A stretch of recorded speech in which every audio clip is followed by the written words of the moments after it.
You're listening to The Luxury Item, the podcast on the business of luxury and the people and companies that are shaping the future of the luxury industry.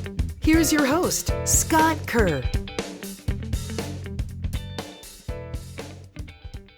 Demand for luxury tourism and hospitality is expected to grow faster than any other industry segment. This growth is powered in part by a sharp rise in the number of high net worth and ultra high net worth individuals globally, many of whom are younger and increasingly willing to spend larger shares of wealth on upscale travel options.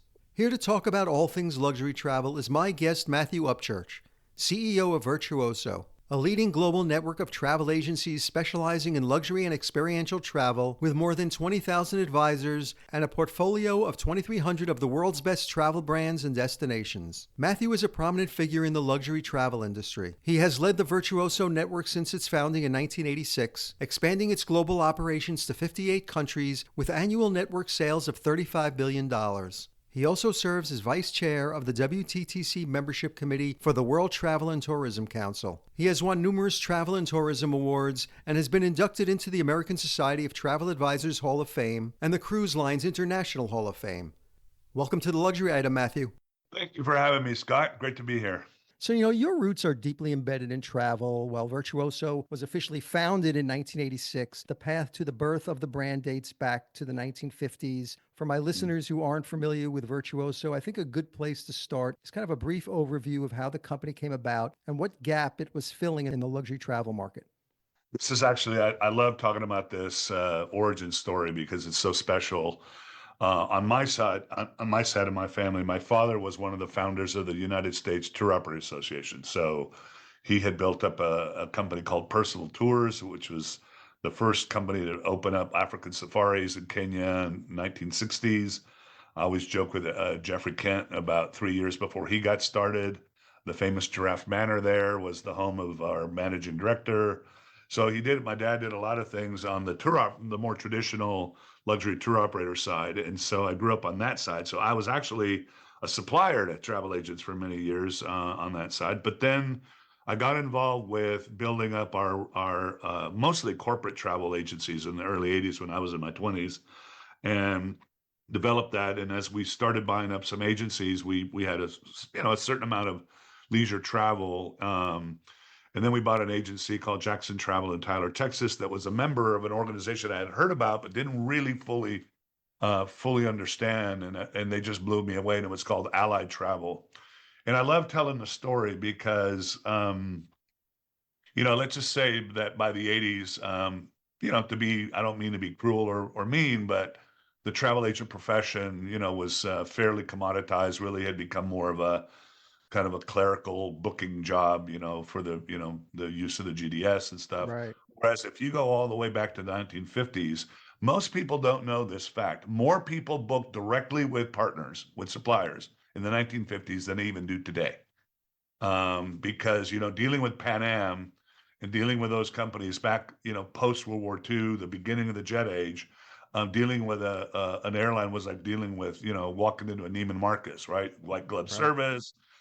There was no complexity in airfares because they were all managed by bilateral government agreements. There was no, all this kind of stuff. So to be a travel agent actually in the 1950s is ironically kind of very strongly correlated even to the value today. You were really somebody that had connections, that knew people. You may know Claridge's in London. I'm friends with the GM. You were community knowledge, the other customers like you. You were, a super high-end kind of a executive assistant specializing in travel, all that. But then if you were a boutique agency in 1949, and this is where the origin of Allied Travel was, if you were a boutique agency in 1949, renting a telex machine was a big deal as a small business. Leasing a word processor from IBM was a big deal. Back in those days, there wasn't this newfangled technology, which is kind of funny to even think about it as a technology called a credit card. No credit cards. So literally every agency had to have if you were going to book hotels, you had to have a one-to-one credit relationship with every single hotel, and then you would have to wire transfer money, right? And of course, the cost of a wire transfer in 1949, if you were booking a couple of nights, 3 nights at, whatever the Ritz in Paris, there goes 50% of your profitability. And so what happened is this group of small boutique agencies, mostly in the Midwestern United States, they got together in 1949 and they created Allied Travel, opened up an office in Midtown Manhattan in 1950. They hired a Swiss guy, because the other thing that you couldn't find easily in the United States is that to do bespoke luxury, customized travel, you need 3 areas of expertise: itinerary planning and design, costing and contract, and operations. Most travel agencies had to go to a tour operator, like a Percival Tours, in order to that had the resources and the relationships, the credit, the this, that, to do that kind of stuff. But what they did is they decided that they wanted more control over the product, more control over the margins. And so really what they did is they hired all of those people that were in New York, because quite frankly, you couldn't find them anywhere else. They collectively, bought and leased all that equipment. They collectively found the experts in all those different areas of expertise.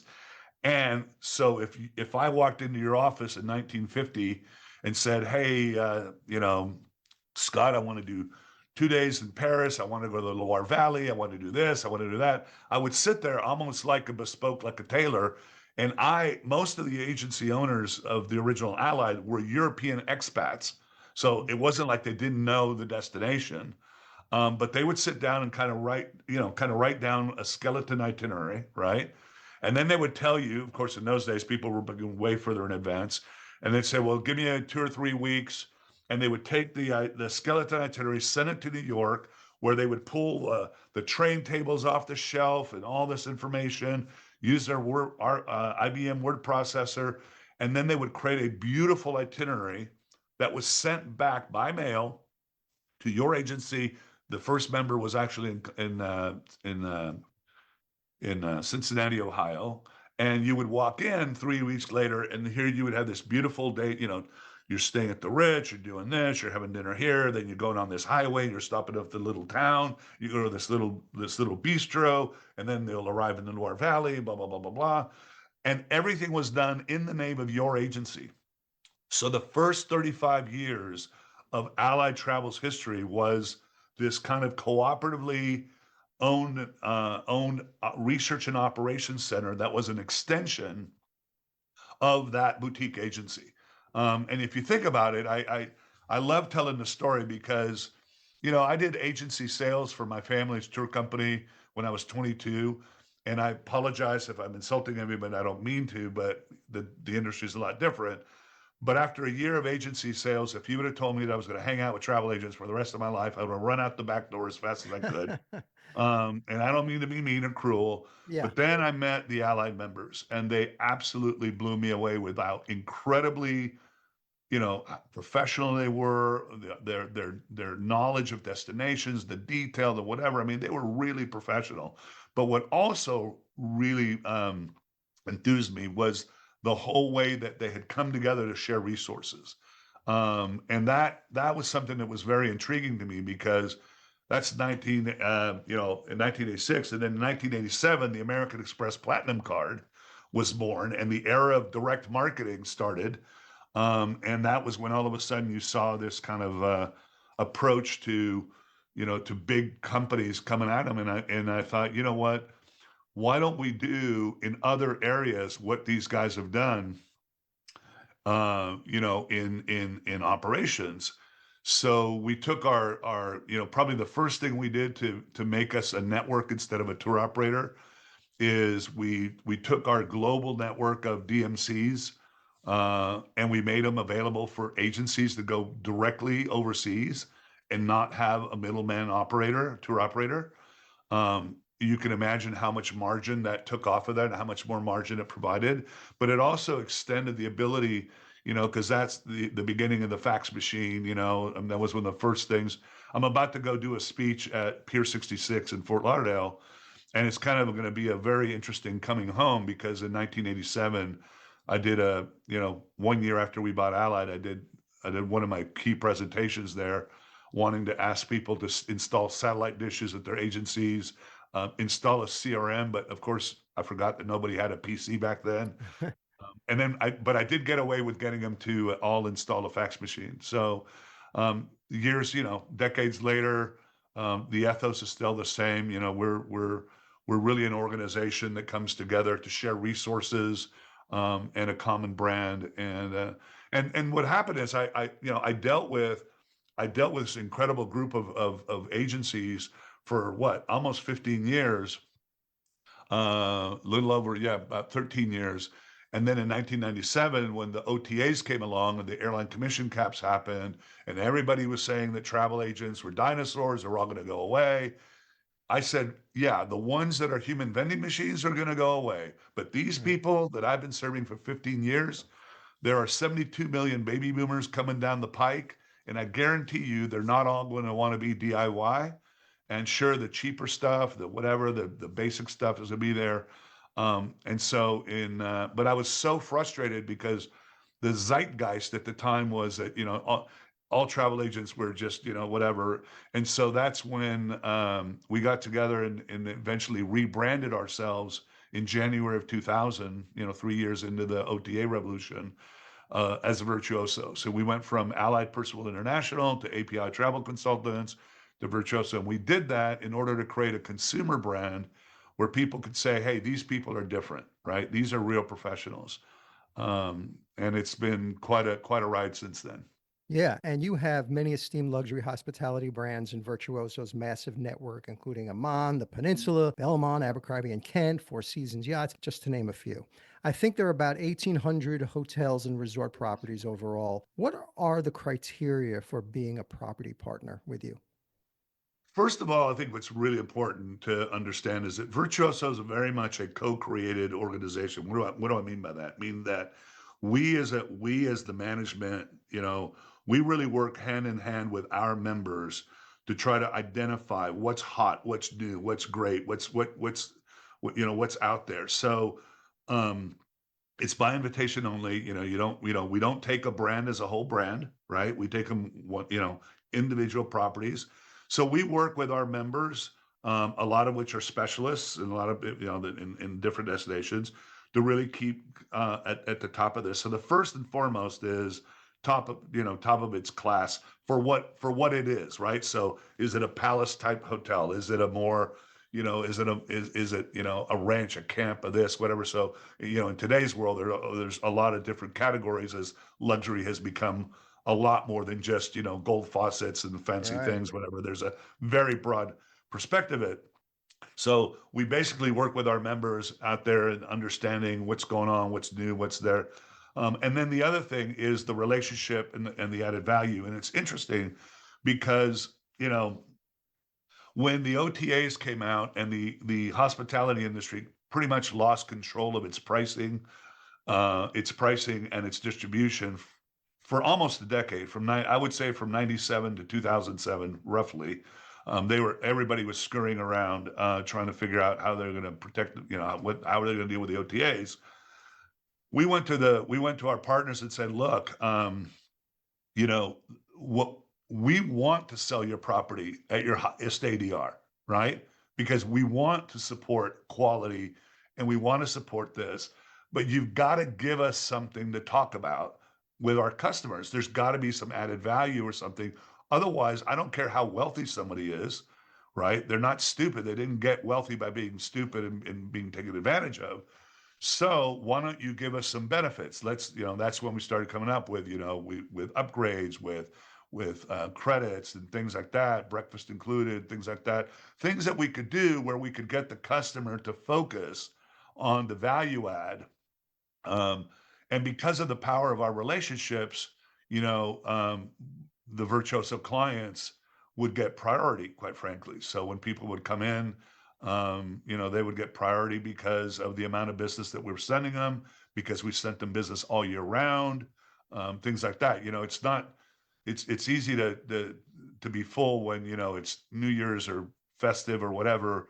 But, when we're able to provide business all year round, it gives us. So it's a combination of quality, benefits, but also relationship. And at the end of the day, we really, really focus on a customer should feel different when they walk into a Virtuoso property by the way they're greeted, the way they're done, and the way the GM and everybody else is engaged.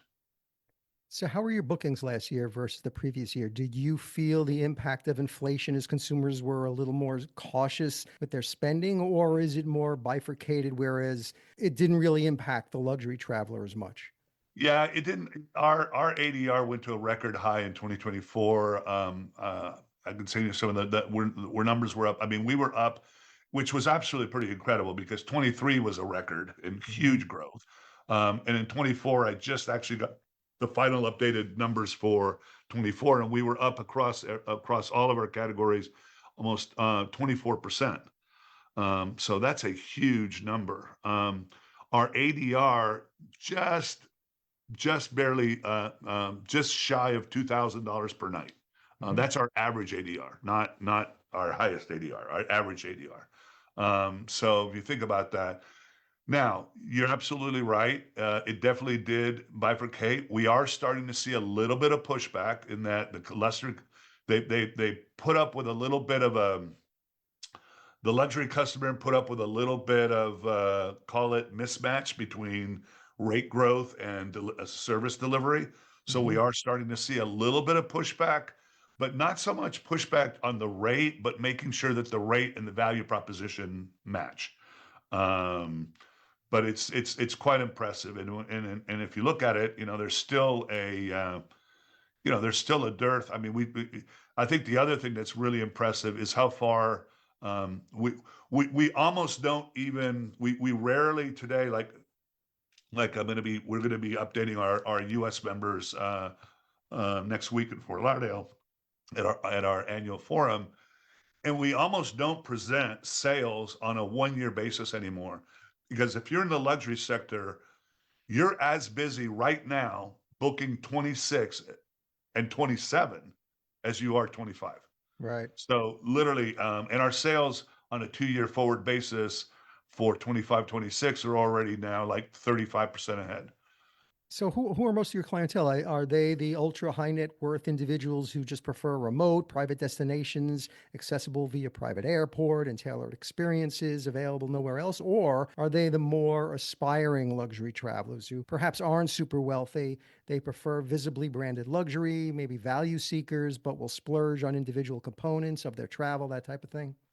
Answer is all of the above, because basically within our network, one of the things that's made our network so successful is that the diversity of the Virtuoso Travel Advisor today basically mirrors the diversity of the luxury traveler. So, the luxury traveler today, so when you say ultra high net worth, yes, we have members that deal with, and we're very specific, right? One of the biggest, one of my pet peeves today is everybody seems to be in luxury. Everybody's going in Right. luxury. Yeah. One of our members in Australia has a great new term. He calls it Lux Jack, as in they're everybody's hijacking everybody's luxury. It's the luxury of this, and I'm a luxury of this. And it's funny because, when you think about it, we have a lot of stratations within the luxury sector. So when you say ultra high net worth, you're talking about people that are 30 million, $30 million in investable assets, whatever, Right. above and beyond. Then you have high net worth. Then you have, the wealthy. And then you do have the aspirational. And they all use some of them use, a lot of the aspirational people where we get the business, and where I think a lot of advisors that truly aren't luxury advisors get a little bit of a pass is Mhm. that they go to an advisor in general for a higher end trip or more complex trip. Um, but a lot of the advisors that don't really specialize in luxury travel may think certain products are luxury when in fact they're really what we call mastige. They're just slightly fat, they're really more a premium basis. But again, we all of our members serve. I mean, we have members that only work on retainers. We have members that work with only family offices.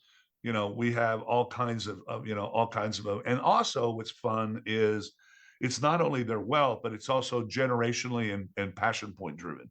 So, we have members that are absolute rock stars, and they're in their 80s and they're still going, and it probably put you and I to shame in how much Mm. energy they have.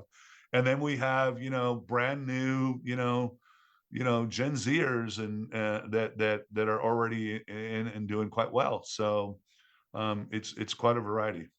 Yeah, and we've seen the psychology of luxury travelers shift since the pandemic, not only what luxury travelers are looking for, but even in something as basic as the way many are thinking about travel. It wasn't really until 2023 when COVID became a thing of the past and people adopted a different mindset.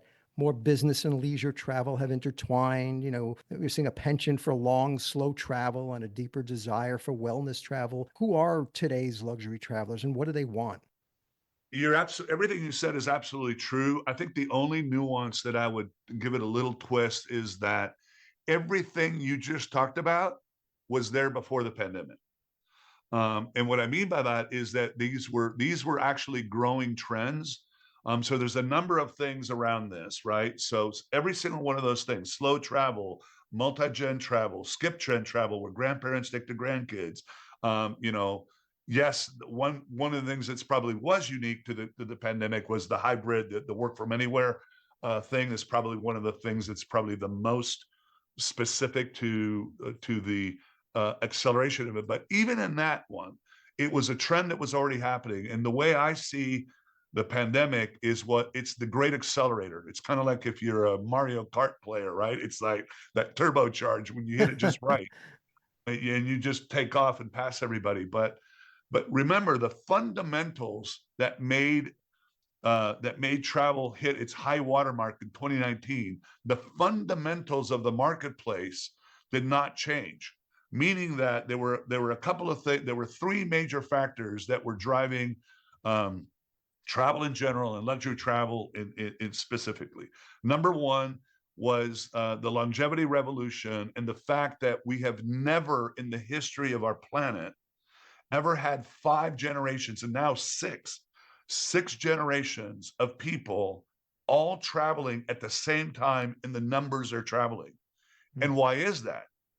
The reason that is because of the longevity revolution on one hand, where, I have a friend of mine, Dr. Ken Dykewald, has this incredible statistic that basically says that roughly 2/3, 66%, of all human beings that have ever reached the age of 65 or older, and I don't mean in the last 100 years, 200 years, I mean all the way back to the beginning of mankind, 2/3 of all human beings that have ever reached the age of 65 or older are alive today.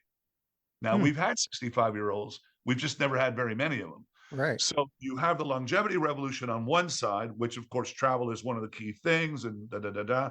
And then you go to the other side, which is the younger generations, where you had started to see the beginnings of, particularly with the sharing economy and all these other things, you'd started seeing the prioritization of experiences over goods.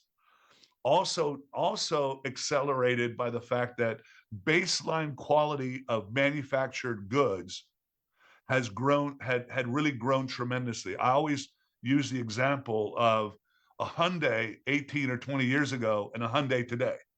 I mean, a Hyundai today is better than a Cadillac was 20 years ago. Right. And so as the quality, the baseline and durability of goods rose, then this whole desire for experiences and all this other stuff also take off. So you've got that. You've got generational. Then you've got the rise of wealth, right, around the world. And then you had the fact that you had globalization, the rise of the rest.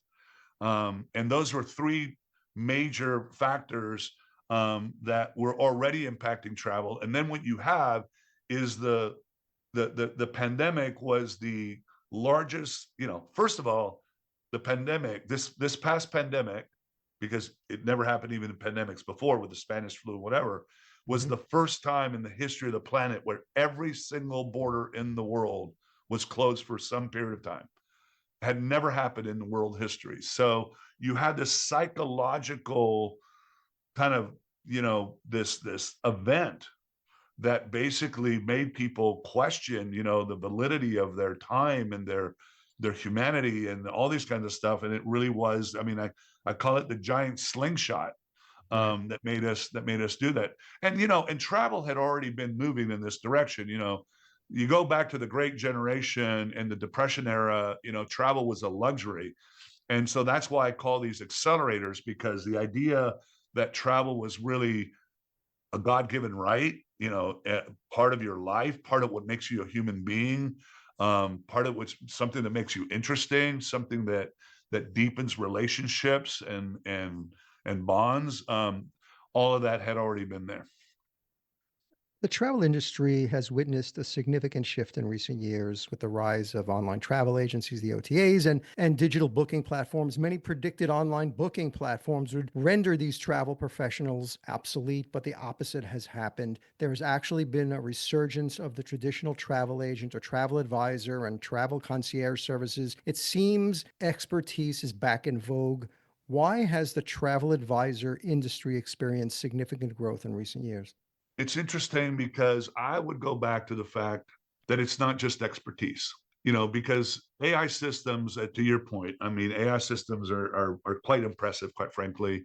But so was being able to research all this stuff on the internet back when the internet first came out, right?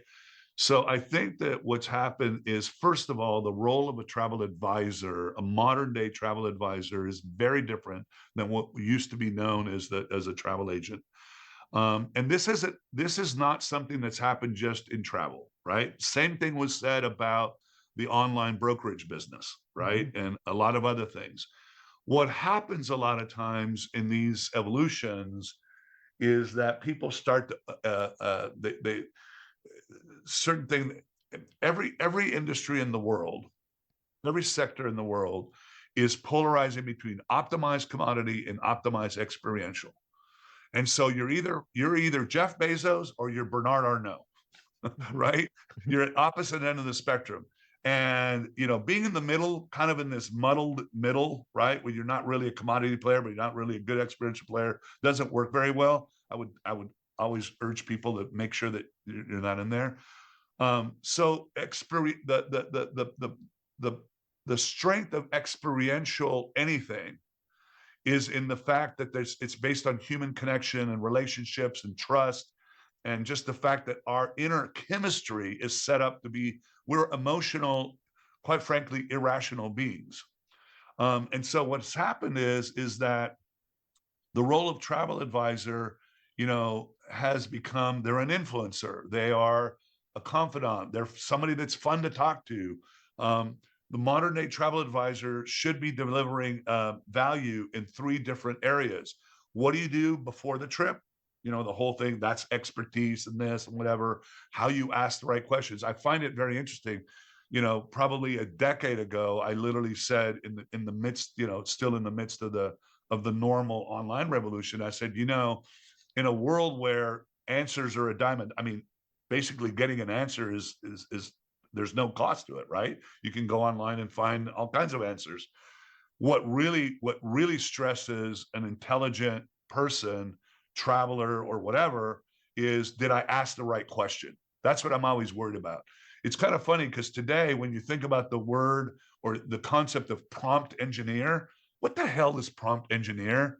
It's basically asking a good question, right? And so the better you ask the question and the different ways you ask, an AI system a better question, you get different answers. And so I think what's happened is, a great advisor today has a way in which they interact with a customer that is not only expertise driven, it's stylistic, it's energetic, it's personalities, right? That makes them feel good, whatever. And then how do you add value during the trip?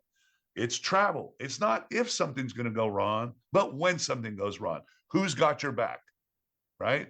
And who, I can go on findaguide.com, but that's not my guide. You know what I mean? Right, In other right. words, I may have met him, I may have done whatever, but that's part of who we are, and we're a reflection.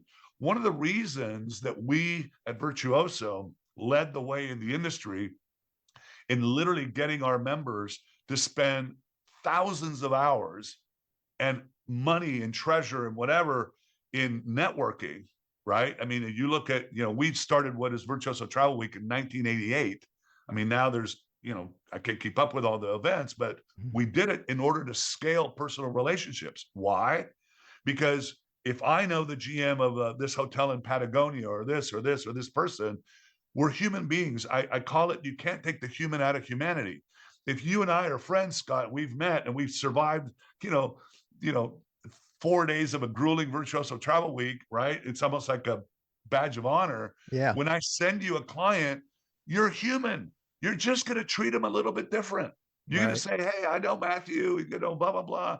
It's just going to create a little magic there. And then the last thing that makes modern day travel advisor truly a trusted travel advisor, and we actually have a lot of research around this, is the fact that a really good advisor today, and the data from the consumers will tell us, the actual travelers tell us, because they tell us this, the single most powerful thing that differentiates a trusted travel advisor from a transactional travel agent is the quality and the style that fits my needs to understand what happened after the trip, right? The debrief, whatever. Hey, Scott, if you could have changed anything from that trip, what would have been, whatever. Because then what it does is it creates a learning relationship, right? In other words, it becomes a learning relationship where I learn better what to do, how to do things. Your trips get better. Our relationship deepens. And then, so you've got to have this, you have this kind of holistic, and there's a practical, expertise driven, and then there's an emotional bank account that you're building within that. I attended the Virtuoso Travel Week in Las Vegas for the first time this past summer. It was an amazing experience. For my listeners, the event brings together thousands of industry professionals from around the world for conferences, networking, and deal making. I believe it was the 36th anniversary this past summer of Virtuoso Travel Week. Many have called it the Fashion Week of travel. What do you hope attendees get out of these conferences? Well, the single most important thing has been the concept of scaling personal relationships, right? And we talk a lot about our greater purpose is enriching lives for human connection.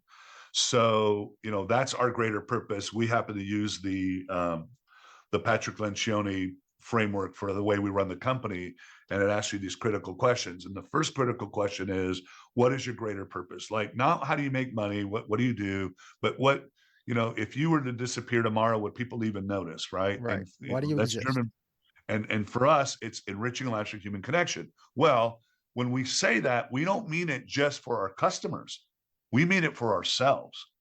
So the quality, we're just big believers in that, the quality of the relationships that we do. So that's the number one thing that we're trying to achieve there is a strengthening of and building relationships. The second thing is is obviously knowledge. Um, and it's not knowledge in that kind of robotic kind of AI way. It's kind of that, there's that wonderful, who was it, T.S. Eliot or somebody, where where is the knowledge and information, but where is the wisdom in knowledge? Mm-hmm. So we're actually moving, we went from the information economy to the knowledge economy, and we're now kind of going into the wisdom economy. And you don't gain wisdom just by sitting on a computer and reading stuff or whatever. You gain wisdom through the sharing of experiences and the relationships that you have. We have that. So, and then the other thing we're trying to accomplish there is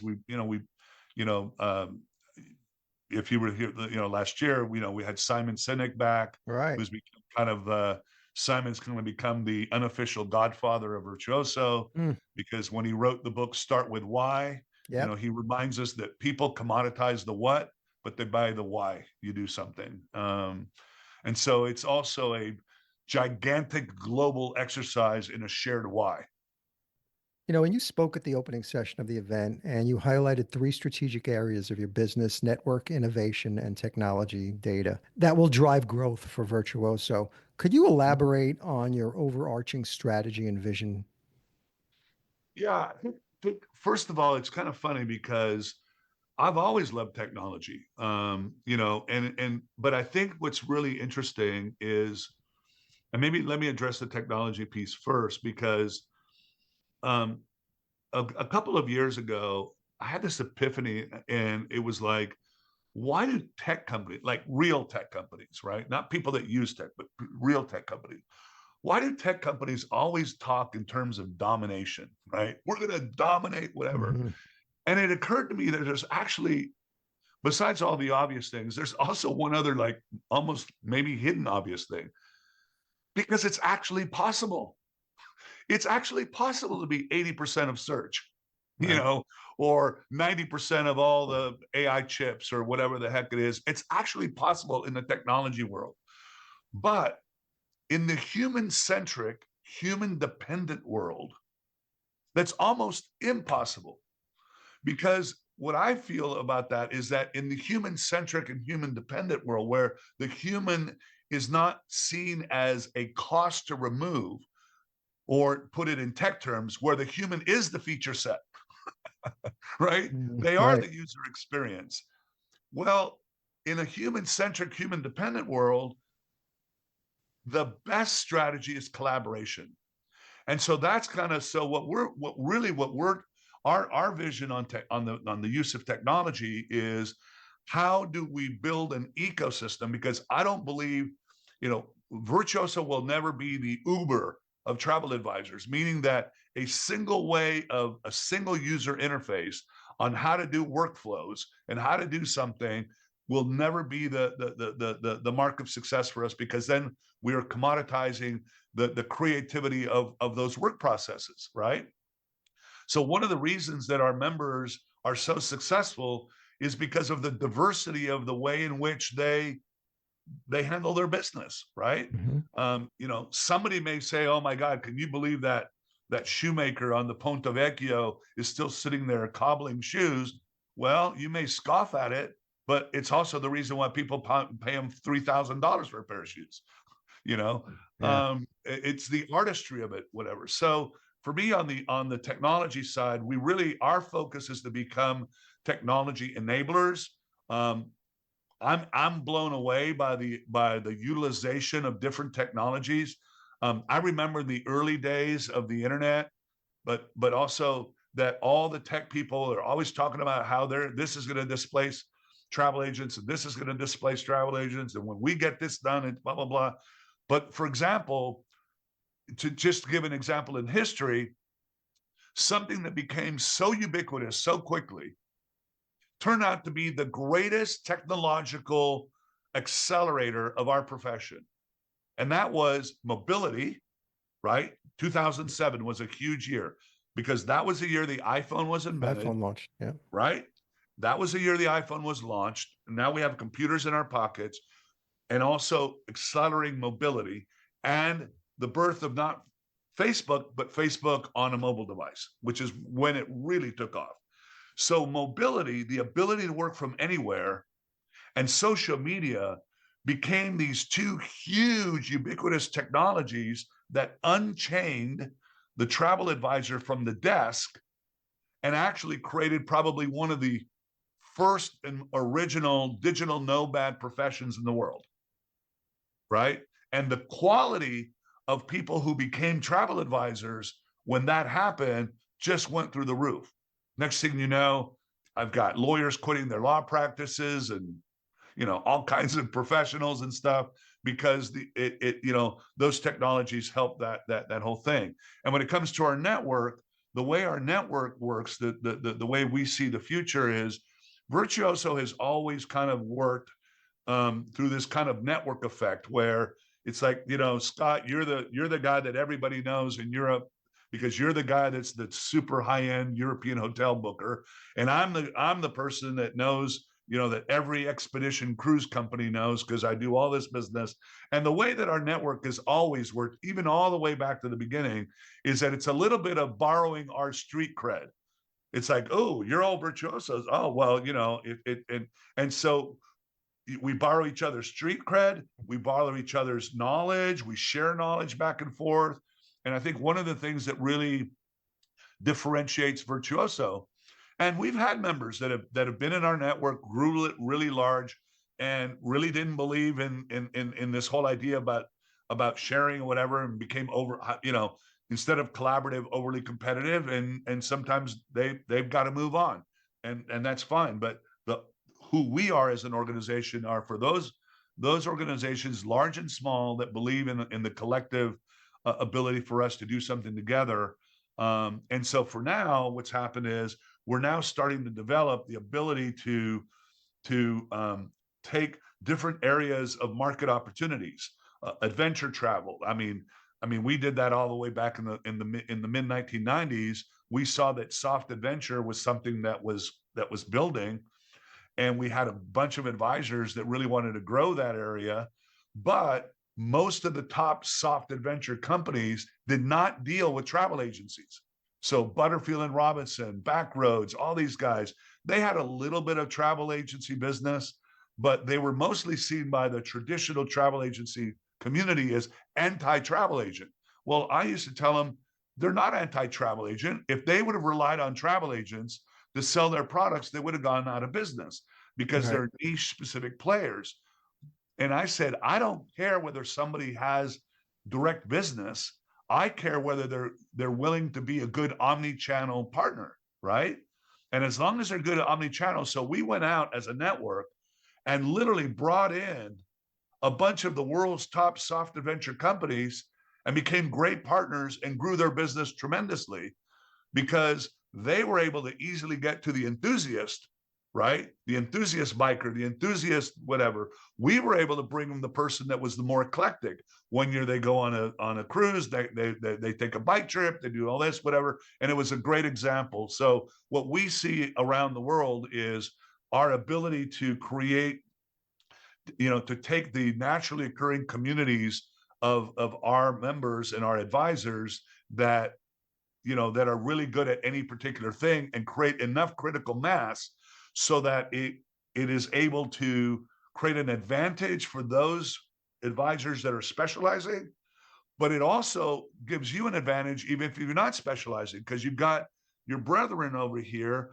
that are creating a real advantage and a real set of relationship and benefits and whatever. So when I need to do a soft adventure something, and that's not my specialty, Virtuoso as a network can do that for me. So I want to talk about technology a little bit more. The continual advancements in artificial intelligence are fundamentally reinventing the travel industry. There are Yep. already generative AI tools out there to answer users' questions about destinations and properties. Some are even creating itineraries. One day soon, in the artificial intelligence powered future, a vacation may start by telling your smartphone something like this. I want to take a multi-day guided tour exploring the country roads of southern Italy in May. I want to indulge in the finest foods and views in Roman Sorrento, hit the gardens of Augustus with a local expert, and then I'd like a 7 p.m. dinner reservation near the hotel at a restaurant with vegan options and a great wine list, and your phone's going to spit out the perfect itinerary. Do you see AI as a threat to your business? I love that because, first of all, everything you just said could be the most amazing travel advisor's own AI partner and assistant, Mhm. right?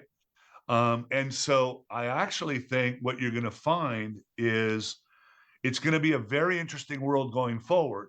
Am I going to ask that of the greater LLM in the sky, or am I going to ask that of a small language model based on the personalities and the this and the that of my advisor or a network or a particular whatever?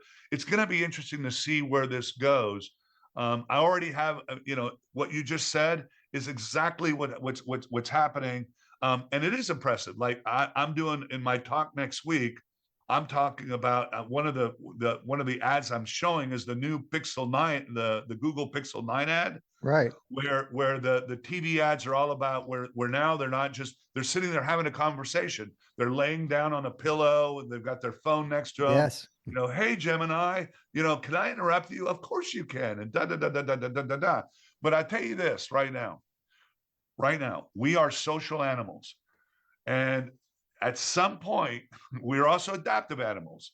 And it's going to be interesting how I love interviews because it makes me think about how could I say it differently. I really wonder about the future and about what makes us human and what moves us emotionally, et cetera.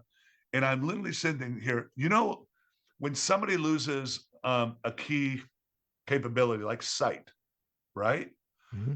You know how they say that all their other senses become more developed? Yes. Yep. I wonder if that's what the future of humanity is going to be with AI. Because, I mean, at the same time that this is happening, one of the articles that I'm referring to in my talk next week is, first of all, for your audience, if you don't subscribe to No Mercy, No Malice by Scott Galloway, I Of don't course. agree with, Yep. but I don't agree with everything Scott does. And I wish I hadn't sold some of my Meta stock back when he was pissed off at Zuckerberg. I don't particularly like Zuckerberg and some of the things that social media is doing. And I think there's some issues around that, but I won't get on that soapbox. But he has a great episode. There's a great one of the newsletters that came out here recently was People Are the New Brands. And it basically talks about why is it that Joe Rogan, politics aside, whatever, there's got nothing to do with that. Why the hell does Joe Rogan have an audience that's greater than all three networks put together? All right. Right. And why the hell do people know them? And why do whatever? And he talks about the fact that, and this is the sadder part, in that same article, we basically, Americans, I don't have the stats outside the US, but Americans are spending 70% less time with friends than they were a decade ago. And so what's happening is they've done the studies where, you know, all these influencers, you know, Mr. Beast and this, blah, blah, blah, blah, blah, they call it parasocial relationships. So these parasocial relationships that are online with these people that let you into every little whatever basically lights up the same area of your brain that lights up when you're with a friend. But where are we going to go with this? Where's an authentic relationship? Where's empathy? You know, it's fine for, you know, Gemini to say, of course you can interrupt me, Matthew, but where's our bullshit meter as, you know, as human beings, right? Right. And the more that gets real, I mean, I just had somebody tell me yesterday, it's absolutely incredible. They were talking about I think it's called Delphi, right? This new AI thing, Avatar. Yes. Right. Right. Well, it's a little creepy when you're sitting there talking to the avatar, and then this friend of mine says, and then the avatar says, "Oh, Matthew, can you tell me about that picture behind your desk?" Oh, yeah, I don't, you know, it's going to be an interesting It's the thing. movie So, She. It's the movie yeah, She I coming to know. life. But you know what's going to be interesting for now? Let's bring it back to the more practical. So here's the more practical. I had one of our members in Mexico City who literally just said this. She goes, I have one of my best clients. She's all enamored with AI, whatever. So she went in and said, I want to go to Puglia. Tell me the best things to do, blah, blah, blah, blah, blah, and all this kind of stuff. And she came to me and goes, look now, what do you think? Great. This is whatever. This is whatever. Hey, but you know, here's the other piece. Brene Brown, who also spoke to us, whatever, and it's a little deviation here because I think it's important in the story. The single most important way that human beings build trust with each other is showing vulnerability. Vulnerability, right? The fact that to show your humanity, to know whatever. And it's very interesting because I've been telling advisors for years, don't just tell people you're an expert. You tell people you're an expert. In today's world, it's just like put a big bullseye. It's a sport. Let me see how, you know, whatever. Tell them you're also a great collaborator, and tell them you don't know. Of course, I don't know everything, but by golly, I got your back. We'll do this. Bring me whatever you know, and when you know whatever. So he takes this itinerary. He goes, "Wow, that's interesting. I didn't know about that." He didn't sit there to pretend that he knew everything that AI had come up with. But then he goes, "But you know what? Here's some things that I would change. And by the way, I can't believe that it doesn't have this place." Well, it's over in, I think it was in Matera. But because she asked what are the best places to do in Puglia, the AI system took it literally. And this place, which is like, you know, 5 minutes away from this other place, but it is officially in another province. It wasn't in Puglia, right? So it's going to be interesting to see how. Because I think what you're going to see is advisors become much more easily adept at using the AI themselves. And today, you know, back to this whole thing about prompt engineering. Well, did you ask it this question? Or what about that question? Well, let's ask this question. And then there'll be the human layer, right? One of the things that there's going to be a scarcity of in the road. Now let me go back to really long term. Humanity, we've hit peak child. What I think it was called in the article, peak child year. I think it's either this year, it was this year or next year. Mm-hmm. And after that, it looks like population is going to decline. What's going to happen in a world down the road where then the scarcity? So it's going to also be the value of the relationships. Yes, they can tell you this, whatever, but you don't have mine. And we're already seeing that, right? We're already seeing some of our relationship-driven people and organizations where they are hiring, where somebody was a freelance guide for somebody, for a bunch of years, but they ended up deciding to stay with this particular Virtuoso on-site because all in all, that particular Virtuoso partner gives them a greater experience of community, of being part of something larger, of this, of that, whatever. And they would rather give their exclusivity to that particular partner, right, than to just be open to the open public. So I have another saying, Scott, that I've been saying. I honestly don't even remember. I know it's at least more than 15 years ago. But probably one of my most repeated sayings that I coined many, many, many years ago was automate the predictable so that you can humanize the exceptional. Well, last year, what I said was, folks, the mother of all automate the predictable is upon us, and it's called AI. But this year, what I want to really dive into is, what does it mean? How do we go deeper into humanize the exceptional? What does that actually mean? And it reminds me of back in the early 2000s when we started calling our advisors nearly 20 years before anybody else asked that or anybody else called it. They were still calling, everybody was calling it. But we challenged ourselves.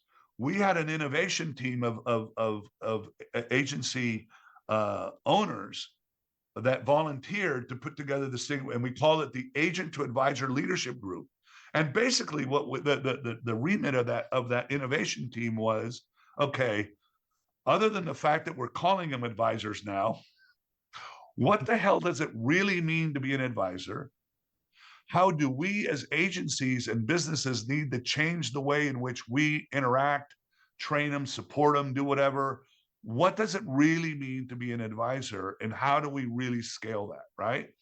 And I think we're going to be asking ourselves, that's something that I want to utilize the Virtuoso Network is, first of all, I think the answer is going to be, you got to be more, be yourself, right? And be more confident in yourself. But what are the fundamental things? How do you do that? How do you, and how do you augment that? And so for me, 2025 is the year of, how do we go deeper into what does it really mean to humanize exceptional?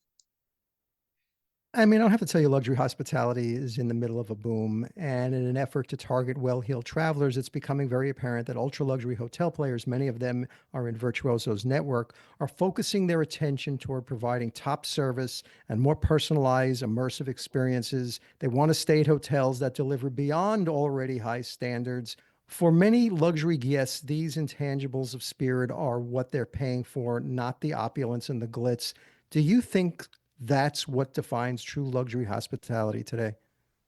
I do, with one caveat, that design, location, so design, the way in which something's designed, it's not only for visual. I mean, I have a huge respect for design, right? And design is not just, not like just a designer dress, whatever. And in fact, it brings me to one of my favorite things I'm starting to talk about again, because when we rebranded, we called ourselves specialists in the art of travel, right? So I could know a really wonderful artist and they're really gregarious and fun to be with, but maybe they're a shitty artist, right? Right. Right. Or at least their artwork. I mean, like, I still don't understand the banana with duct tape on a canvas thing. That's a whole nother podcast. Yeah. But But the flip side of this is the whole idea of the design is, just it's and the idea, and I love this definition.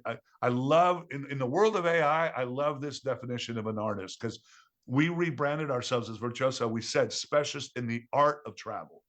And what do I mean by that? And I love the definition that I remember knowing about it years ago, but it's just kind of I've reconnected with it.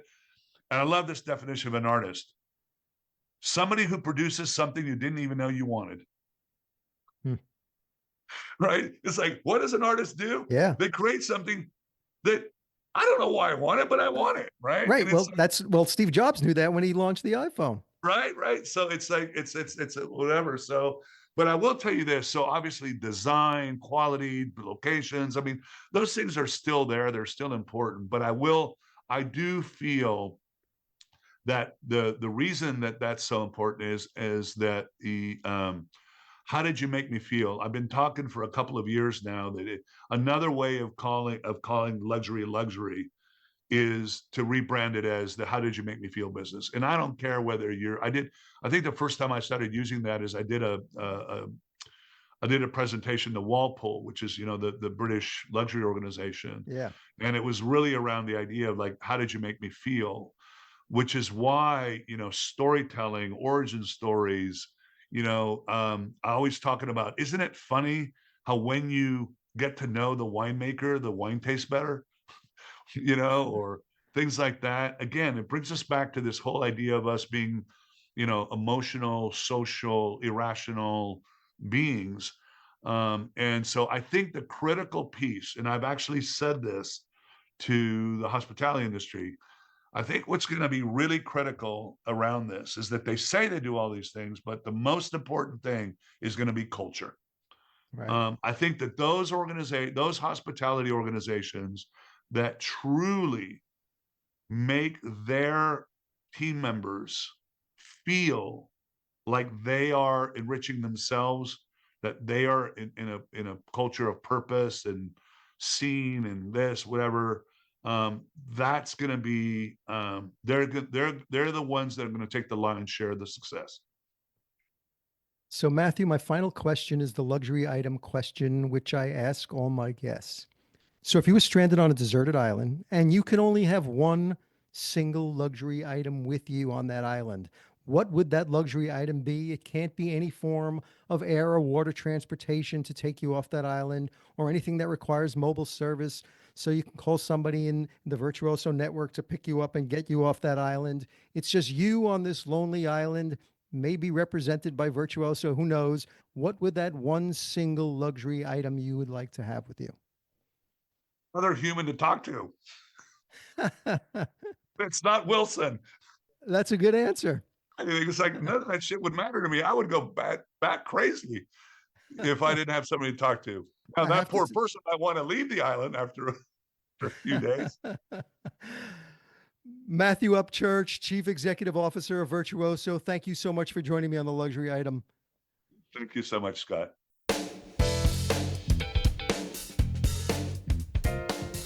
That's it for this episode of the Luxury Item Podcast. Thank you so much for listening.